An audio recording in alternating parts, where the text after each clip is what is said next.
And we are live. Welcome back, ladies and gentlemen. I'm one of your co-hosts, Blake Ruffino. Alongside me is my counterpart and co-host, Joe DeLeone. Good evening, good sir. How are you? Oh, Blake, I am doing great. We have reached the week when all of the coaching drama is starting to build up. It's been quiet. It's been too quiet, Blake. I can't wait, man. We got a job that's already filled. We've got this Lane Kiffin sideshow happening. I can only imagine, if this is the start of it, what the rest of the cycle is going to be like. So what Joe is obviously referring to is the first coaching carousel piece has failed. It started being reported over the weekend, but now it is here. It's former Penn State head coach James Franklin has accepted the job to be the next head coach of Virginia Tech. We'll talk about that. And, well, if you were wondering if LSU fans liked Lane Kiffin, I think you found your answer in what seems to be a battle between the LSU Tigers and the Florida Gators yet again here this season, Joe, and we'll talk about both of those here tonight. We'll also talk USC Oregon. We'll also talk Pitt and Georgia Tech. But we got to start off with some of the massive news that has happened here today. Let's start off with James Franklin, presented by our good friends over at FanDuel. Download the FD Sportsbook app. Every Ruffino and Joe show is brought to you by our good friends over at FanDuel. Every thoughts, questions, concerns, go to FanDuel.com/RG for more details. But every Ruffino and Joe show is brought to you by our good friends over at FanDuel. But James Franklin, Joe, has decided to go back into coaching after being fired a couple of weeks ago. Well, a couple of months, a month and a half ago now by Penn State. As James Franklin has taken the job for Virginia Tech. As we get into this, how do you see Virginia Tech hiring James Franklin as their next head coach? I think this is one of those few circumstances where it's a perfect move on both sides. Mm-hmm. I think that Virginia Tech is a really underrated brand in college football. They have had sustained periods of success under Frank Beamer, and they have not been able to get back there. Those that maybe don't have a national scope of what the recruiting landscapes look like, Virginia, where Virginia Tech is located, has an opportunity to produce a lot of really high-level players because of being able to tap into the DMV. I was just talking to my roommate who was a high school football recruit back in the day in Northern Virginia, and he was basically just saying to me, most kids would kill to go to Virginia Tech if it was a top team. James Franklin, and I think that this is where the conversation gets a little bit convoluted, because it's very hard for us as college football fans to properly assess how good a coach is. They either suck or they're great. James Franklin is not a top 10 coach, but he's at least worthy of the top 15 discussion. He is not a coach that will win a national championship, but he is somebody who can win 10 games every single year and exceed recruiting expectations. You see it with all the guys that decommitted from Penn State after James Franklin left. You see it from all, which is an insane number. You see all of his players coming out vocal in support of James Franklin. Blake, I think that he is going to be able to step in there in a conference that is very winnable, put together one of the best rosters, and have a consistently winning team. I don't think that they'll ever win a national championship under him, but this is a perfect marriage between two sides that Virginia Tech's just looking for consistency, and James Franklin gets a situation that the expectations aren't so high that they end up crushing him. James Franklin won double-digit games at Penn State 6 seasons. Last year, got to the Final Four of the playoff. And, Joe, I asked the question, did Penn State make I don't even know how to ask this, but did they make a mistake? Now, they will say that they didn't, but this coach was in the Final Four a year ago. I understand that you put a lot into this and into this season, and it didn't go the way that you'd hoped. But you're right. Virginia Tech was trying to find and trying to get back to the sustainability of where they are. And I think that you bring up a point where the ACC is a down conference. Look at them right now. Look at them last year. I mean, Joe, a 3-loss team last year won the conference in Clemson. You could have a scenario where if it's not Georgia Tech, you know, what's going to happen with SMU here? We'll talk about them this week. You look at it as a conference and say, listen, if I'm given the resources and I'm given the ability in that area to recruit, maybe I can rebuild this. Now, Virginia Tech fans, you got to give them at minimum 2 years before you start expecting results. This is a rebuild here. But, Joe, here's the question that I'm going to ask. I think and say to some extent, I do think that this could be I don't want to say home run because I don't know if I like the term home run hire. But what I would say is James Franklin's going to recruit his rear end off. He's going to recruit at a high level. It's what he does. They develop at a high level. I'm sure he's going to put a good staff together. Is Virginia Tech willing to commit to what it takes to be great? That area and that area of recruiting is very good. And he can bring a lot of really good players to an atmosphere, to a place where can be rocking. Virginia Tech and Blacksburg at night is one of the most special venues in all of the country. So I think you need to give him time here. But I think that this is a massively great hire for Virginia Tech if they give him the time. It's not the only thing that they got to give him. You got to give him time, and you got to give him the resources. Because quite honestly, SMU spending money, Georgia Tech is spending money. We know what Miami and Florida State will do. Now, I don't know if Florida State wants to fire Mike Norvell, but that's a whole different conversation. Look, man, what does Dabo and Clemson do next season? What do they continue to do? James Franklin being at Virginia Tech with the infrastructure that you already have built from within, if you give him the resources in one of the toughest conferences in the country, he can put a winner together to go where you want to go. Maybe not Penn State, but Joe, I would push back maybe a little bit. I don't know if he's not in the top 10 of coaches based off of, look, there's not a lot of people that have won as that many 10 games in that conference. To be completely blunt with you, to be real with you, he's gotten further than a Dan Lanning multiple times. He has the same. I mean, like when you're comparing, Dan Lanning's a better coach than I agree. James Franklin. I agree. At the same time, he's got more skins on the wall. This guy got to a Final Four. So again, I would just say I don't know where I'd rank him, but even if he's a top 15 head coach, you're Virginia Tech and you got a top 15 head coach. Well, this is part of. And by the way, I would take Dan Lanning over James Franklin. It's not what I'm saying. What I'm saying is, you get what I'm trying to say. Yeah. He's got a lot of skins on the wall. But okay, this is part of what I was getting at when I was bringing this up. There is a spectrum to evaluating coaches.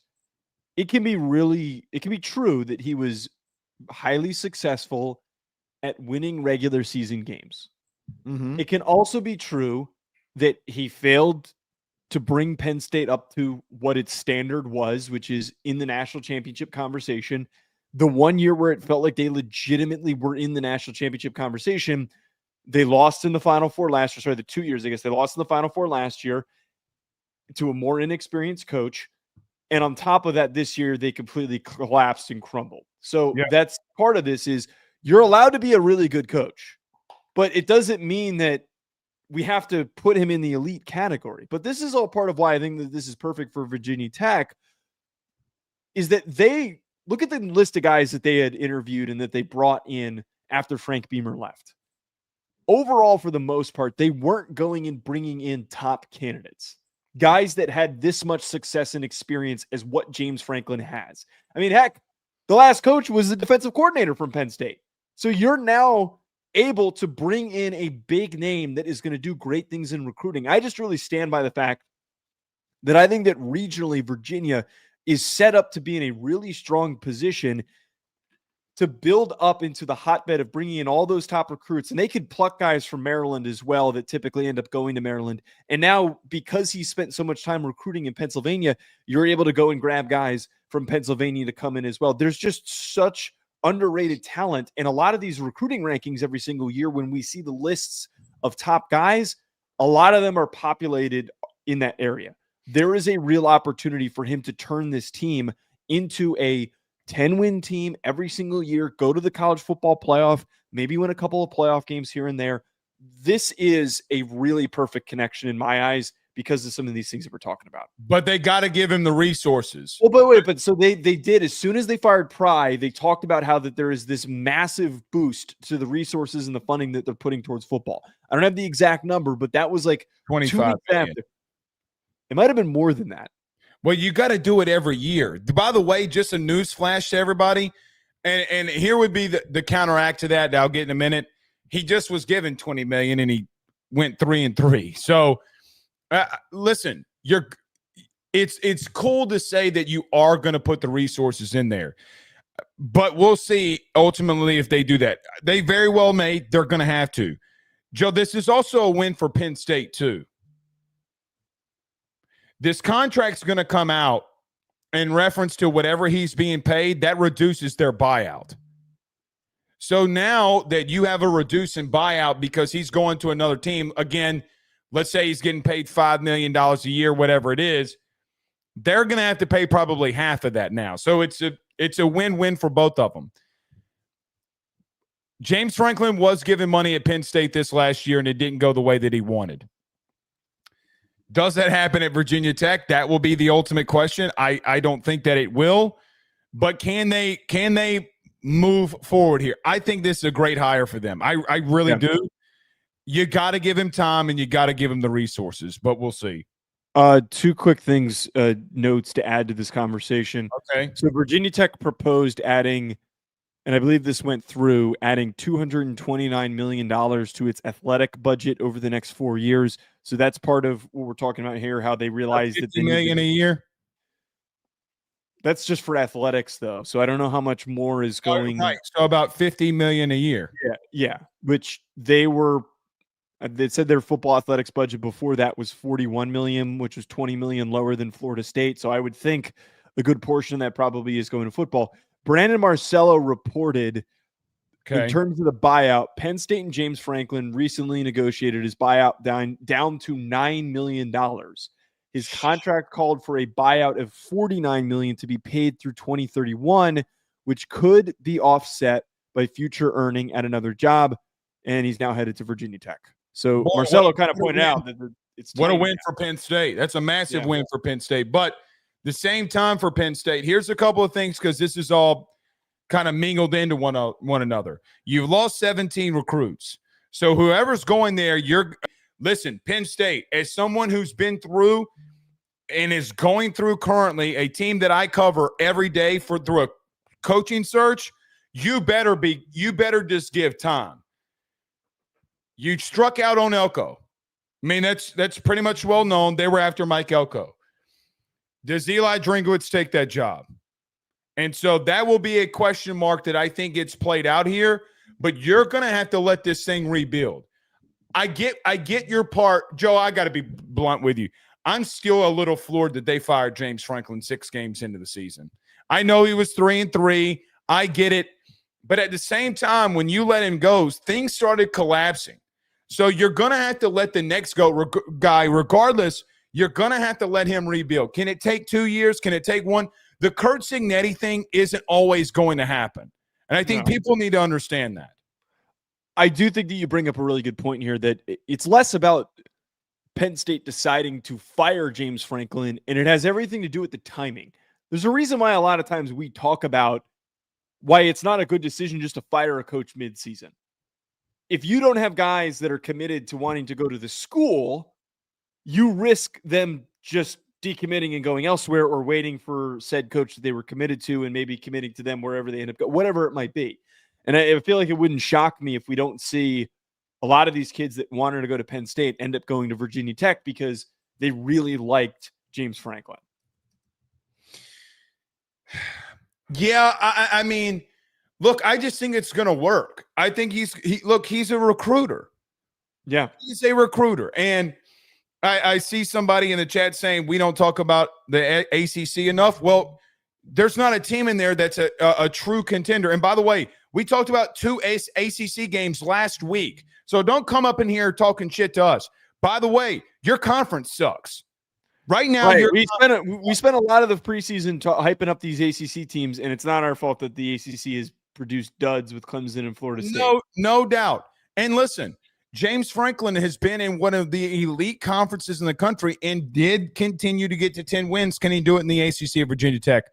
Yeah. That will be the question. All right, let's move on here. I know I see a lot of LSU people in here, so let's bring up the inevitable. It's a family affair, Joe, in Baton Rouge and maybe in Gainesville, or who knows, maybe still in Oxford. Lane Kiffin's family reportedly was in Baton Rouge today. It seems like that they have gone back to Oxford to give some context before we get into this, it's been reported by Brett McMurphy on 247 that it seems as if, in reference to this Lane Kiffin saga that continues to go on, that Ole Miss is giving Lane Kiffin an ultimatum that they want an answer before the Egg Bowl. Now, there's a lot of rumors that are flying around that they want it because maybe John Summerall would rather go to Ole Miss rather than Auburn. A lot of rumors that are out there. But today, it was reported and people saw that the Kiffin family was in Baton Rouge. As this continues to go on, and how do you see this? I will bring some source things that I know in from the LSU side of it. However, from your side of things, how do you see this Lane Kiffin saga part 3 now starting to take part? Yeah, I'll let you provide as much background information into this as possible because, I mean, you're as embedded in this as you possibly could be. I'm kind of no idea. I'm just kind of the onlooker standing and watching this all happen from across the street and smiling because it's really entertaining. Here's my biggest thing. Like, whenever we get into this part of coaching searches heating up, there's always rampant, ridiculous, hilarious speculation that is fueled by message boards. There's always people in random boards that are like, my cousin's uncle's brother saw such coach. Like when the Alabama job opened up, it was, there's a plane going from Eugene to Tuscaloosa, and everybody thought that he was flying, he was going to take the job. Blake, I can't remember the last time that something like this happened in the middle of the season where major scoop accounts, like major reporters that are extremely reputable, all came together and reported on this. And we haven't heard a word from Lane Kiffin. Lane Kiffin, the snarkiest, most vocal man on Twitter in all of college football, has not said a word. Blake, I'm just going to, again, I'll let you provide all the context here. He's not control this situation, though. I know. I'm just saying that this is as real as it gets, and I don't want to hear anyone downplay it because the fact that this was corroborated by so many different sources and legitimate sources really fuels the fire. This isn't speculation. This is legit. Well, hold on. It's not sourcing anymore when you have people that are at the airport with eyeballs on the Kiffin family. Now, to give some context, on Sunday, it seems as if from, other reports that the Kiffin family also went to Gainesville yesterday. They were in Baton Rouge today, seeing the lay of the land, where they would want to go if Lane were to leave. Joe, it seems at the current moment that this is coming down to an LSU and Florida bid off in a lot of ways. But something just tells me that I don't know if not to trust that he stays at Ole Miss. I think that there's a couple of things that I've been told and that just basic logic tells me. Number one, Florida people reported last week that this was a done deal. A lot of their beat reporters, guys that come on shows like ours, are saying it's done. He doesn't send his family to Baton Rouge if it's done. He doesn't call Florida and say, hey, I'm going to troll LSU. I'm going to send my family down there for an entire day. I'm going to take my son out of school, and they're all going to go down there just to troll LSU. He's not going to do that. I don't think they have any idea what they want to do. I think that you're seeing a guy at the current moment that is conflicted about the place that he built up, but also being given opportunities that he knows deep down in his heart are better. Now, I might be an LSU guy, but Florida is a better opportunity holistically than Ole Miss. LSU is a better overall opportunity than Ole Miss. So he's built up something, 4 seasons of 10 wins at Ole Miss. Joe, 4 of the last 5 seasons, he's won 10 games. He built that. Ole Miss didn't build that. Now, people rallied behind him to help him, and I think it's awesome that they did it, but he was the captain of this ship and directed it in the course that it needed to go. If you're asking me, it feels as an opinion that it's coming down to LSU and Florida. I don't think that you send your family there if you're not giving it a lot of consideration. When it's all said and done, as of today is November the 17th, I don't think he knows. And I think everybody's speculating one way or another, whether it be Florida, LSU, or Ole Miss, quite honestly, I don't think any of you know what you're talking about, because I know somebody who does what we do and is a really big time reporter, like not a podcast guy. I put him in the media realm. And Joe, I would put my life on the line for this guy, and he doesn't know.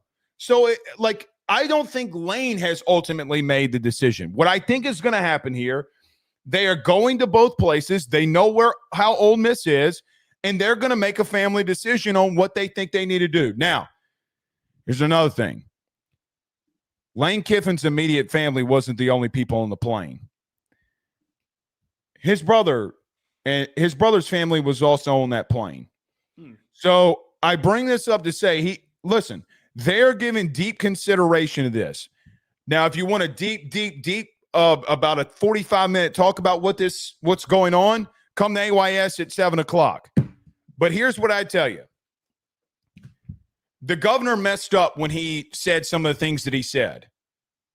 He also pissed off a lot of people. I think LSU is going to try to do something that's never been done. And it's going to be up to Florida to match it. It's going to be up to Ole Miss to match it. I think for the first time in potentially a career that we see a coach in a school agree upon NIL. Now, Florida people are going to say, well, we did that too. No, you didn't. No, you didn't. Because I'm hearing that you didn't do what LSU is promising in this situation. I don't think any side should put the cart before the horse. And I'm excited as an LSU guy that his family did come here. But there's a lot of people that Brian Kelly pissed off, and they don't like the direction that the program is going. And I think that they're going to throw a lot of money at this and just say, hey, Jimmy, hey, Lane, what are you going to do here? Last thing I'd say, there are a lot of very massive influential people that have their hands involved in this. I think that Lane Kiffin's been told that the best job of the three is LSU. Now, the LSU guy said that. Okay. Well, it's going to come out, and I'm telling you, in about a year, whenever it comes out, or if he goes to LSU, it's going to come out that people behind him are persuading him one direction. And I think that the one direction is to go to either LSU or Florida. I think that they're done. And you gave him an ultimatum. I don't know. Lane is getting to a line here, Joe, a very thin line of he's at a point of no return. Because what if he doesn't give him an answer by Sunday? Now, there are people on that Ole Miss staff that are highly pissed off about Ole Miss on how they're handling the situation internally. You know, does Pete Golding want that interim job to see if he could be the next head coach? Is this Summerall thing really pushing? It's going to be interesting to see how this all plays out. But listen, Lane's not trolling. Joe, I was told that he was playing pickleball today on campus. Yeah, he's not there. But you don't send your families if you're not giving this consideration. He might be a troll and Jimmy might be Jimmy. But you're not sending your family in these situations. You're not letting your son miss practice in school for you not to give this deep consideration. By the way, his son's in the playoffs. So, this is a very big decision for them. We'll see. I want to revisit part of the conversation that we had yesterday now that this is heating up, because it feels like a lot of people from the Ole Miss side are somehow getting more vocal than they were yesterday. Yesterday, there was a lot of people coming out, including the Secretary of the State in Mississippi, who made a statement about it. And I'm seeing people call this a sideshow and, Lane kind of making it about himself. It was also reported by NACOS that there actually was legitimacy to the rumor that he could maybe not be allowed to coach in the Egg Bowl and in the playoff, and that they would turn to an interim because they're giving him a deadline in order to give themselves enough time to go and get somebody else, which is totally fair. But I'm going to repeat what I said yesterday because this is so critical. When you have a coach like this that has built up your program and is strongly considering returning, and as you said, your success has been driven off of Lane Kiffin. No other coach has done what Lane Kiffin has done for your program, for your university. Mm-hmm. To handle him this aggressively and to push him like this is so unbelievably ungrateful, and it is stupid. And I don't want to hear Ole Miss fans getting upset over that assertion, because he, again, has done so much for your university. Just because he's weighing his options like anyone would do when nice isn't even the right word, an amazing job opportunity was presented to you, you would do your due diligence and figure out if it is worth you making that move. You would go visit where you're going to. Billy Beane Moneyball. What do you mean by that? Billy Beane met with the Red Sox, and they put more money than God has in front of him, and he went back to the A's. But you listen to the offers, and you do your due diligence. There's nothing wrong with him doing this, is my point. There is nothing wrong. He's got to give him an answer. He's going to have to give him an answer. And I understand it from the Ole Miss side. If I'm an Ole Miss fan, I'd be pissed off too. But you have to also understand, this could be the only time that you make the playoffs in quite some time. The playoffs are not a given in the SEC or the Big Ten. They're not a given. So you're gonna throw that away for what exactly? For what exactly? I mean, like, I get you don't want to be in the situation of having your cojones in your hands and being left at the altar. I get it. Trust me, I get it. You don't want that. At the same time, you got to come out and say, what has he done? What has he done to give you these amount of negative vibes? Because he's not committing to you?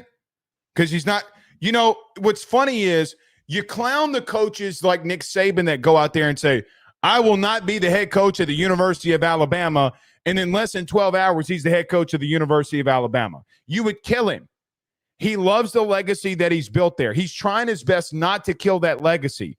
He also, again, I know we got clipped and put on social media about this, and I'll just reemphasize this. You are not Florida and you are not LSU. And it's about time that you got your mind wrapped behind that. You're not. You do not have the infrastructure that's built into that. And the simple fact, Joe, to go back here for the last 3 weeks, he's had this contract on his desk for 3 weeks. 3 weeks. If he wanted to be there, he would have done what Mike Elko did.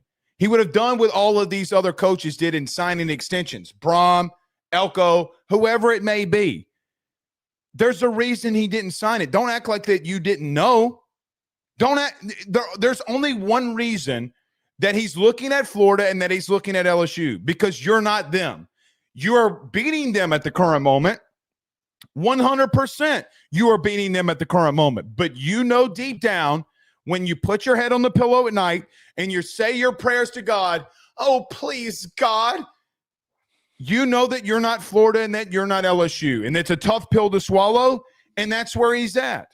Now, I don't disagree with needing to get an answer. I don't like that you wouldn't let him coach in the playoffs. I think overall, college football's got to come to a point where they move the timeline back. They're going to have to move this commitment date back to mid-January. They're going to have to. Yeah. I mean, if a kid wants to enroll early, let him enroll early. Let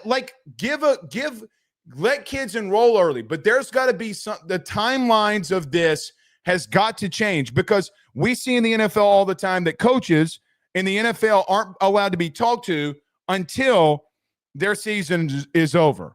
It should be moved to February, the first Friday of February. That's when it should be. Well, then they'd ask you, what do you do with kids that want to early enroll? Why do we need that? If I'm being completely honest, like I understand the importance. Ask Jeremiah Smith as a true freshman if it helped him to early enroll or not. I mean, I get that, but we're not adjusting it because of something as simple as that. I mean, just I think you hard favor. If the kid wants to sign, open the signing period on December the 2nd. Okay. However, don't let National Signing Day be until February for all those kids that don't want to early enroll. Give an exemption. Yeah. Give an exemption. I think that would convolute it a little bit, having to add you either need to make it a much later date and everybody has to adhere to it and you take away the early enrollment, or or you keep it the way that it is. There's no safe, smart way to do this. It's a cluster F. The transfer portal should also be in the spring. I also believe that it shouldn't be when it is. That the timeline of all of these things doesn't make any sense. It should coincide. Signing day should feel like it's the NFL draft, and the transfer portal should feel like it's free agency. They should happen separate from one another. They should happen on very completely different timelines. They shouldn't be this overlapped with the playoffs. It just shouldn't be the case. I agree, but the timeline's screwed because Lane Kiffin's probably going to be 11-1, or his team's probably going to be 11-1, and now what? This is why it's ending up to become a gigantic mess. I said this last night before we kind of move on here. Yeah. You've never seen this in a 12-team playoff scenario and situation. Now, well, it's the second year that we've had this. Well, correct. But that's what I'm saying. Here's the thing, though. If I'm LSU, if I'm Florida, I don't want you coaching the playoff either. And here's the thing. If I'm LSU and I'm Florida, this is not being talked about. They've given Lane an ultimatum. Fire him then. Fire him. Please. Because that money starts coming down a little bit. Fire him.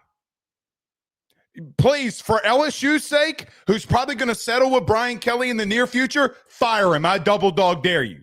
I know we talked about this yesterday, but like, what are the chances that something like that actually happens, though? So it seems like you can't give a guy an ultimatum and then walk back on it. So what if Lane Kiffin it's just nuts. It's just nuts. Hold on. What if Lane Kiffin goes to Sunday and says, I'm not making a decision? Fire me. What leverage does Ole Miss have? Well, that's my point. Is that I double dog dare you. They have zero leverage in this situation. Firing him would completely derail their season. $20 to $30 million, whatever his buyout is. I don't know what his buyout is. Pay it. I dare you. I dare you to fire him. Do you understand how stupid that is? This is what I'm getting at. It's so stupid. He's $36 million. Please, dear God, please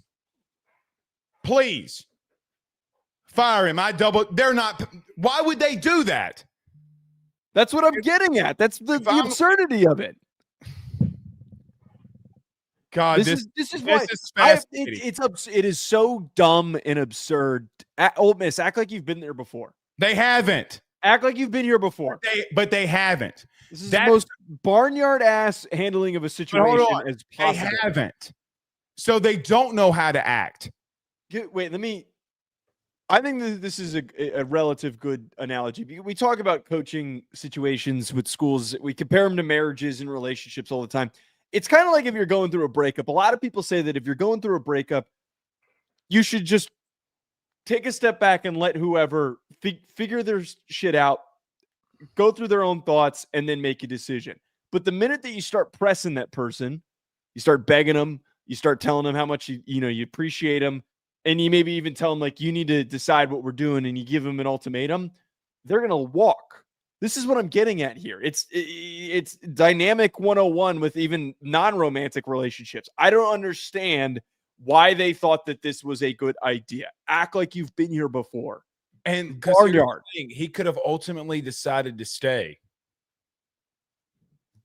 Just let him. I bet he would have appreciated not being pressed, thinking about it, and then realizing, you know what, Ole Miss, let me go through my thing and realize.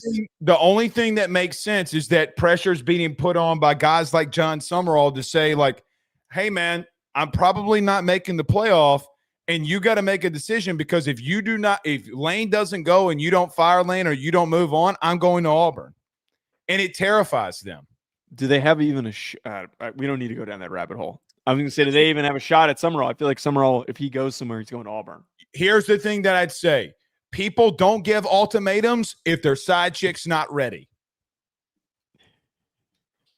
That's a am I wrong? That's a really good. We're talking relationships. It's a good way of putting it. You got something on the side that you're like, oh, well, we'll be fine. I got options. I got a side piece.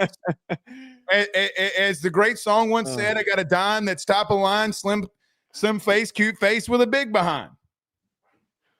Is that I don't think John Summerall would appreciate hearing that. All right, let's move on here. Joe, massive game this weekend is USC versus Oregon, a Big Ten showdown. How do you see this one playing out? Blake, I've been racking my brain on this one, man. This is going to be an exciting game on FanDuel. I have the line correct this time. I had somebody tag me on Twitter and said, Joe, make sure you get the line right. And I think I have it right. 10.5, which is pretty crazy that Oregon is favored by that much at home. Like, both of these teams have had potent offenses in multiple games this year. They have explosiveness. They have had consistent defenses in certain areas. Like, I think the first and most important part that I want to drive this conversation, I was really impressed with the way that USC showed up and played with tremendous physicality and intensity in the rain against Iowa. I think that over the past few games, USC has looked very different than they did at the beginning of the year. However, this is still a team that through the entirety of the season has had problems stopping the run. They're 101st in EPA per rush allowed. They have been gashed plenty of times before. And I look at this Oregon squad, Blake, and I think that the first driving point with how this game plays out is the fact that Oregon has figured out their new identity. Their new identity is running the rock. They have got a three-headed monster with three very different style of runners that are all producing at the current moment. Yes. To step into this game running the ball the way that they are, going up against this USC defense, this run defense that has had issues throughout the year, is where I have fear for the Trojans and belief that Oregon is going to be able to set the tone early.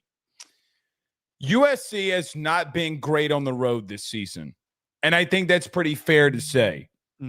Their toughest battles this year, whether it be Nebraska or whether they, we talked about this when it happened, you're waking up early, time zones ahead in Illinois, and you get beat there. Joe, they haven't played great on the road, but the thing about not playing great on the road is you're going into Nebraska and you're going into Illinois. You're on the same West Coast.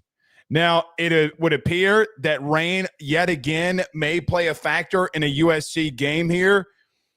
And I wonder, will the real Oregon Ducks show up? Are the weapons on the outside and Sadiq, are those guys going to be healthy enough to go? What is the status ultimately of when you could, if even at all this season, expect an Evan Stewart back, which it doesn't seem likely? I look at USC as a team that people look at and go, oh, it's just Lincoln Riley. It is what it is. This team's very physical. And you saw a game with Iowa and a complete opponent that they both just played. Oregon played Iowa, USC played Iowa, and both teams had to come back and win. Both teams in a rainstorm had to come back and win. Bad weather. Now, Oregon was on the road, USC was not, and I get all of that. My question becomes, can USC finally put it all together on the road? We can talk about Mekhi Lemon. We can talk about the wide receivers or lack thereof for Oregon. We can talk about all these different things. What USC team shows up to start off with? I think that line on FanDuel being 10.5 is mainly due to the point and mainly due to the fact that you got a situation here with Oregon that they've played good at home. USC has not played good on the road. What team shows up? You want to show your team culture? Show it by going on the road and being competitive and continue to show that level of physicality. The one thing I would say, this USC secondary, for what it's worth, and their pass defense versus an Oregon team that struggles, if USC is able to make Oregon yet again one-dimensional and they can score here, can USC push the envelope and make Dante Moore have to throw to win a game with weapons that might not be 100%, is what makes this game so intriguing to me moving forward. I do think that that's a really interesting angle to bring up with this, is because the receiver room has been banged up for Oregon. I still feel like I don't know what the full health situation is for DK Moore. Kenyon Sadiq came back and had an unbelievable game against Minnesota. they produced a lot through the air last game. It was a total bounce back from the Iowa performance, but it was against a Minnesota team that's been skidding pretty aggressively as of late. They've been having some serious issues. I'm very focused on what you just brought up there with the importance of this game being at home for Oregon. I feel like Oregon, I know that they lost to Indiana at home, but their home environment has been one of the most underrated home environments in all of college football. For the fact that they're facing off with a USC team that has had issues when they've traveled, and even the Nebraska game, they didn't play great in that spot. That was one of their worst games, one of their worst victories. Let's put it like that. They were shaky, but they did, as we talked about, we praised them for stepping up to the challenge. They battled through the adversity. They found a way to win. Yeah, they closed it out exactly in the way that they needed to. But they still didn't have their same level of juice through the air and just overall, like we've seen all year long. I think the way that you framed it of which version of these teams show up, and it's more specific, which version of USC shows up, which version of the passing attack shows up. Is it the version that wasn't really there against Nebraska and wasn't there against Notre Dame? Or do we get another big day from Mekhi Lemon and Jacoby Lane and this whole group? They got to get going early. USC, this game, you have to capture momentum early. You got to start attacking downfield from the jump. I'm also just generally intrigued. It's not like the Oregon defense really has much of a weakness at the current moment, but I'm intrigued to see what USC's run game does, because King Miller has been a saving grace for this group with the injuries that they suffered to Wayman Jordan and not having him for a bit. Yep. King Miller has been unbelievable, and he's been really fun to watch. But I'm going to stick to that point, which version of USC shows up, because they need to be the best versions of themselves in a game like this. I do think DK Moore will be back. You know, I've tried to keep really close to this. I would just say he's not going to be 100%, but that kid's a non-100%. His 80% is probably better than what you'd see from most other players. I would just say this. If you talk about USC and on the road, and you talk about the Notre Dame game specifically, Joe, I got to be real with you. I don't know if they beat Notre Dame, so don't take this the wrong way. I don't think that they beat them. However, if they don't do some of the silly shit that they did, like some of the fourth down calls, like if they don't call a double reverse pass with Mekhi Lemon in the rain, maybe that game's a little bit closer on the road. But to the point that you just made, you can't do the silly shit. You can't do the silly shit that gets you in trouble to where you got to then come out of it, because Oregon is trying to make a statement on all this too. You're right about defensively. They got one of the best secondaries. I ask yet again, outside of Fernando Mendoza in Indiana, have they been tested to this level? Lemon, you know how much I love McCray. I love their RPO counter game. I think it's phenomenal. I think they've been very physical up front. But can USC do something that they have not been able to do since the 2010s? And that's go into Austin and win. And again, I can talk about the X's and O's. Listen, I think that this run offense for USC is vastly underrated. Their counter game and RPO off of it is insane. Look, the last time that we saw them go up, meaning Oregon, against a bona fide wide receiver, they had problems. Joe, remember Oregon versus Indiana, how many pass interference calls that they had? Brother, this is a different beast. Mekhi Lemon is a different beast, but USC continues on the road to shoot themselves in the foot. This is how I see this one going down. I think it's a dirty and ugly win for Oregon potentially here. I'm going to need to see USC find a way on the road to play cleaner before I trust them going on the road and winning. I think it's just look, again, we come in here and we talk about this matchup versus that matchup. Yeah. I've tried to get away from mentally in saying that I got to see USC on the road, but Joe, it's really I got to see it, because if this were in LA, I think it'd be more of a dogfight, but I just got to see this team perform. It's a fair point. The road environment kind of, again, makes this projection like moderately tricky. I think that the biggest key here is that you do have a roadmap for beating Oregon and also at home. The way that Oregon, it felt like that they lost to Indiana was through physicality at the line of scrimmage. They did an effective job of pressuring Dante Moore in that game, and he had a couple of mistakes that contributed to the loss. Your pass rush needs to play really well. Your run defense needs to play the way that it did against Iowa.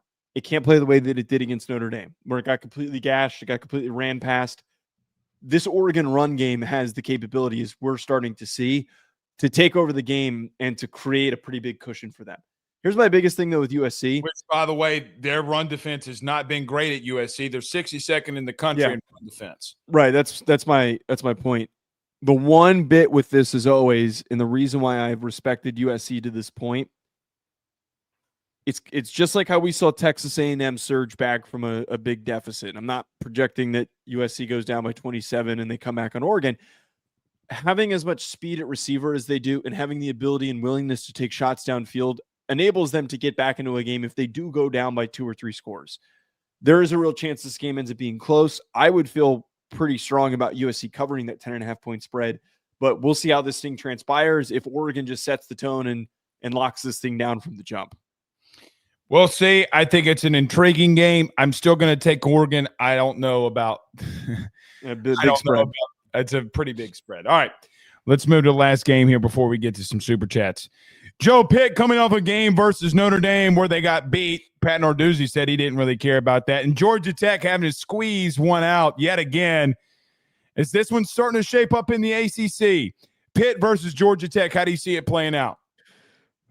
Blake, this has been a chaotic saga that we have been trying to track in the ACC. I have no idea who's actually really the best team.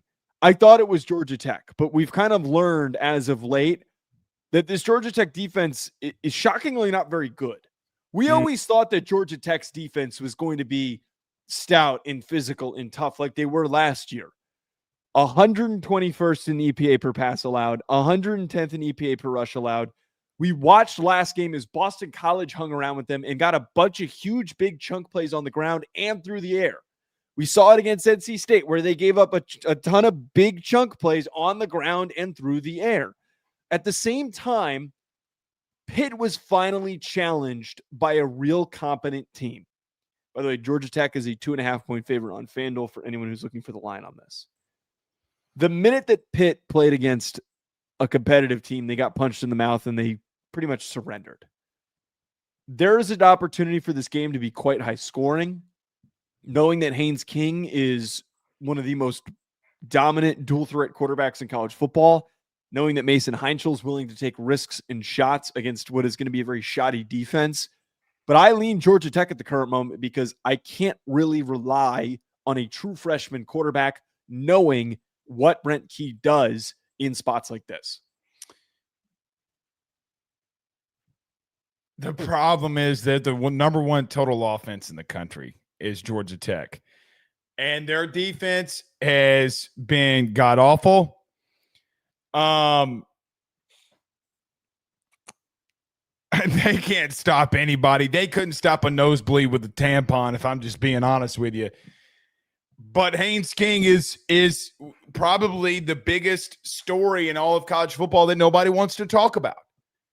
Yeah. I mean, what he's done this season in the ACC is absolutely perplexing when you talk about it. You know, Joe, I look at Haynes King and his stats from this season, and I just say to myself, what has he not done at an elite level? Just to throw this out at you, and especially if you're a Pitt fan.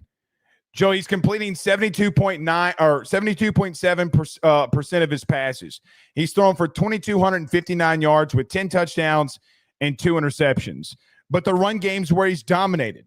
Joe, he's ran the ball for 148 times for 807 yards and 14 touchdowns. He's got 24 total touchdowns on the season. He's run the ball for 5.5 yards per carry, and he's one of the more physical quarterbacks in the country going up against a run defense who, Joe, last week, are we sure is as good as we think that it is? Because Notre Dame definitely leaned on them when they needed to. I think Pitt's going to be able to throw the ball around on them, though. This secondary is complete dog water. This team overall has been bad. And Joe, by the way, they're really bad in their run defense. They're 96 in the country in rushing yards per game, and they can't stop anybody on third down. So you got one of the worst third down offenses in Pitt versus one of the worst third down defenses in Georgia Tech. But I look at this and say, does it matter? Because when I look at this game and I see it and I look at what Haynes King has done, I ask myself the question, why would I not put all of my chips when I look at this game? Why would I not put all my chips in for Haynes King, who, by the way, man, I was wrong about? I didn't like his throwing motion. I didn't know about him as a prospect, how he would ultimately be. He's made me a believer, and I would have Haynes King on my team 10 times out of 10. But listen, when you can't stop anybody, and the problem that happened to him last week, the problem that happened to him against NC State, Joe, when you let teams to stay around, I don't care if this kid's a true freshman or not, he still can sling it. We'll see, but it's going to be very interesting. I think the one part with this is you bring up. I think that Haynes King, this is a situation where he is going to play tremendously well. Recalling how the Pitt Notre Dame game went, I brought this up when we did the Notre Dame preview. They statistically, Pitt has a solid defense. If you just look at the numbers, you just look at it like, they have done well against most of their opponents, really well. They're tops in numerous categories, 6th in EPA per rush allowed, 56 in EPA per pass allowed. Do you have any just yards per game allowed stats that fit that narrative? Which one are you looking for? What defensive stats do you have for them? Where do they rank in Georgia Tech? No, Pitt. Pitt, they're 32nd in the country in total defense. They're 9th in the country in run defense. They're 118th in passing yards allowed. They're 27th in the country in third down, and they're 54th in the country in scoring defense. So this was my whole point, is that we brought it up last week that those numbers were inflated. Those numbers weren't real. Especially the run defense after going from 3 to 9 was, come on. This is my point. They got completely dogged by Jeremiah. He completely just blew this game open. One big play, and it felt like that there was no real effort that came from this Pitt defense. I think that knowing Haynes King and Jamal Haynes in this running back room, I think that there is an opportunity for them to just really gash and put this Pitt defense on its heels. It is going to be too much for them to keep up. In the last part, Blake, Georgia Tech has a significantly better offensive line than Pitt. 7 sacks allowed, Georgia Tech. Pitt, 30. That's too much for me to even consider taking Pitt. I think that Georgia Tech wins this game. I might even consider, forget considering. I like one of my best bets this week is Georgia Tech -2.5. I wouldn't put it best bets because, again, they can't stop anybody. If you can't. That's a close spread, though. That's a close spread. Yeah, if I'm going to take Georgia Tech to win, I'm going to take them by 3. I don't think they, what's the likelihood that it's 2 or 1? Joe, this defense is 103rd in the country in total defense allowed. Pitt got stomped by a Notre Dame team, but that's Notre Dame. Notre Dame can make stops. Georgia Tech can't. And you saw what happened to NC State last week by Miami. They got patty smacked. So I'm going to wait until Wednesday until I make my decision here. I do like the Haynes King factor. I just don't like them defensively, man, at all. This is the whole thing with Brent Keith, by the way.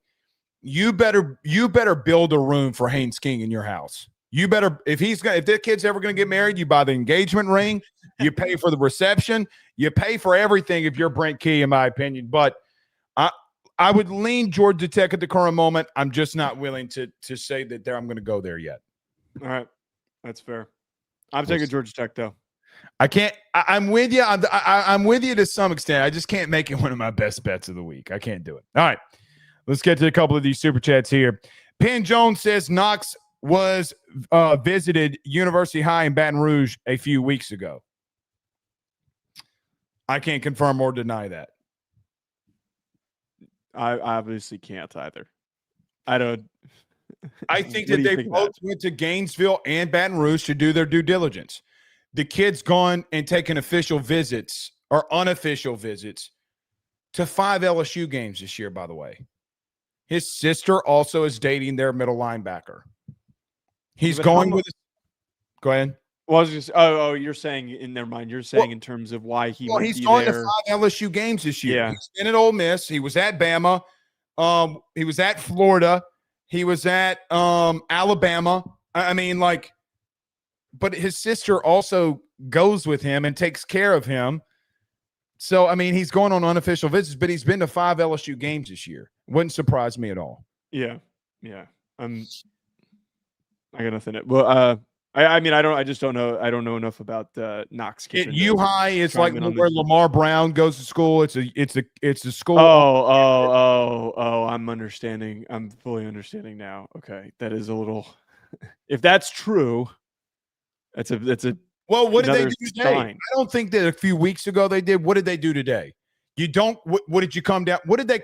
Here's the biggest question. What did they come down here to do? What do you think they did? Well, were they visiting Witt? Were they visiting Witt? Was that what they were doing? I got a really, really bad joke. You're about to find out how much Landry Kiffin really loves Witt Weeks. You think that's you think that's going to got to play some factor, right? I mean, it's got to play some factor here. All right, Francis sent us a $10 super sticker. Thank you so much, Francis. We greatly appreciate that. Cole with a $20 super chat says predictions for the teams that make the playoffs. Hope you guys are doing well. I'm trying to pull up the bracket right now. I don't know if we got enough time to like fully go through this. We should do that on Wednesday. Predict who we think gets into the bracket. Maybe we should do that instead of screaming at each other. That might be the more well, we can do it. Give you our 12, but put it in bracket form. Oh man. We'll still end up yelling at each other. I will say this just to kind of give an answer to this question. We talked about it. Texas is probably now out. I really think it's compelling to say that there is an opportunity to see 5 SEC teams in, to see Vanderbilt in the mix now that Oklahoma won. I really believe that we're only going to we could likely get 2 ACC teams get in. With I will throw up. Winner. I will throw up. I'm just saying it's possible. And let me tell you what else I'll throw up behind. If there's 2 ACC teams and there's 2 Big 12 teams, I'm going to throw up. I just don't think that there's 2 Big 12 teams that get in. But what if Texas Tech loses? I don't think that they will. But again, you don't know. Forget the hypothetical. I don't think that they will. Well, Joe, we're doing a hypothetical on who's going to make the playoff. Well, he's asking for who I think gets in. I think Texas Tech wins, and I think whoever they play in the championship game gets knocked out. But what if they don't? I don't know then. I got no idea.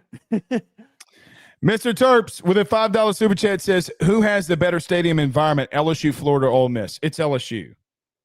I don't have enough context here on. Florida can get up there when they're rolling, but it's LSU. The reason that everybody around the country that's not an LSU fan, Scott Van Pelt, all these people that come out there and say it, why do you think it's it? That's a non-biased person. Brother, they shake the stadium so much, it makes it seem like an earthquake's happening. From what I understand, from people, Ole Miss is god-awful. I don't think Ole Miss is up there at even close. I've heard that it's a beautiful campus, but I don't think I've heard it's not even close. From listening to enough people, Florida is a more hostile environment, and LSU is just the overall better environment. I think it's just the best place to go. I don't think Ben Hill Griffin on a big time Saturday night is more hostile. All right, I don't. Word for it. I don't know. Again, I've never been to any of those stadiums. It's loud when them walls get to rattling. It's loud, but it ain't. I've only been to 3 FBS stadiums. I've only been to that I can think of. No. Well, I don't count Miami because that's an NFL stadium. I've been to 4. I've been to Pitt when I was younger growing up, and I've been to 5. I've also been to USC. I've been to Notre Dame, and then I played in Virginia Tech Stadium and Kansas Stadium when I was in college. So I don't have any SEC context. Here's the more can I be honest with you? Yeah. When Mississippi State's rolling, it's a tougher environment to play in because of the cowbells. Oh, those games you have to put those games on mute. You can't watch those games with the sound on because it is right. It's annoying. Your ears ring. Yeah. I mean, anyway. All right. We'll see y'all again tomorrow. You have a great night. Peace.